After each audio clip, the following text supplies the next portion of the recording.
So this is my genogram. This is my father's side, and we'll start over here.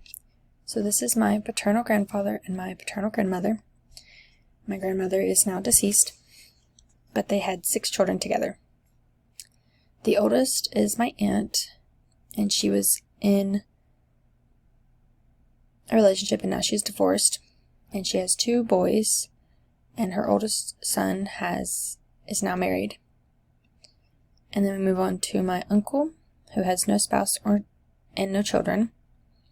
And then we move on to my aunt, who was married and had children with him, and then they were divorced. So those are her 2 sons. And then her oldest son is now married.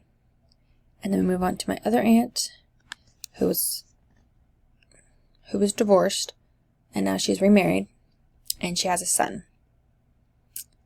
And then we move on to my father.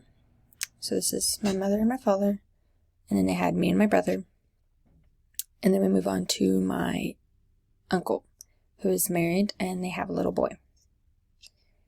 The blue squares represent the males. The green squares represent the ex-husbands, and then the pink circles are the females. And then these 2 lines show that they are divorced. I move over to here, and this is my mom's side. So my maternal grandfather and my maternal grandmother, they had 3 children, my aunt, my mom, and my uncle.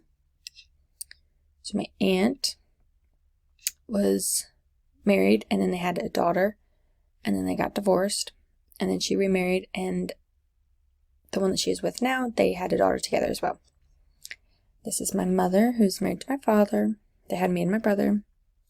And then this is my uncle, who is married, and then they both have 2 children. So the squares represent the males, the green represents the ex-husband, and the pink represents the females, and then the 2 lines represent the divorced.